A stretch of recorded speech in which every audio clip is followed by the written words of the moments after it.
સમાચારમાં આગળ વાત કરીએ તો વડોદરાના કરજણ નગરપાલિકાના વોર્ડ નંબર 6 નું ઈવીએમ ખોટકાયું. વોર્ડ નંબર 6 ના મતદાન મથક 4 નું ઈવીએમ ખોટકાયું. ઈવીએમનું બટન ના દબાતું હોવાની ફરિયાદ ઉમેદવારે લેખિતમાં કરી છે અને રજૂઆત પણ કરી છે. પ્રિસાઇડિંગ ઓફિસરને રજૂઆત કરવામાં આવી છે. 2 નંબરનું બટન ના દબાતું હોવાની ફરિયાદ કરવામાં આવી છે. ભાજપના ઉમેદવાર જયેશ પટેલે હોબાળો મચાવ્યો છે.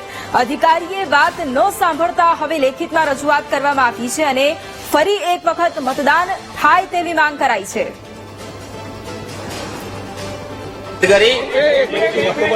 પોતે ઉમેદવાર છું. મારું નામ જયેશ જગદીશભાઈ પટેલ છે. મેં વોર્ડ નંબર 6 માંથી ઉમેદવારી નોંધાવી છે. મારા મતદારો મને વારંવાર રજૂઆત કરી કે 2 નંબરનું બટન, મારો ક્રમાંક 2 છે, એમને મને કીધું કે 2 નંબરનું બટન પ્રેસ થતું નથી, વોટ આપી શકાતો નથી.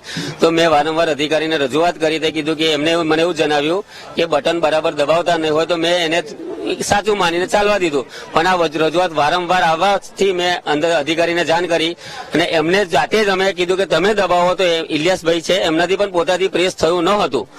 ત્યાર પછી એમને બીજા અધિકારીને બોલાયા, ત્યાર પછી પ્રેસ થયું. તો આવા તો કેટલા વોટરો હશે કે જે મતદાન તો ગુપ્ત મતદાન છે એટલે કોઈને કહે નહીં. આવા તો કેટલા વોટરો હશે કે બટન નહીં પ્રેસ થયું હોય તો કીધા વગર બીજા બટન દબાવીને જતા રહ્યા હશે, જેથી વોટિંગમાં મને ઘણું બધું નુકસાન થયું હશે. એટલે મારી માગણી એવી છે કે આ બૂથનું ફરીથી મતદાન કરવું જોઈએ. આ જ આપ્યું છે કે આના વિશે યોગ્ય પગલા લેવા જોઈએ.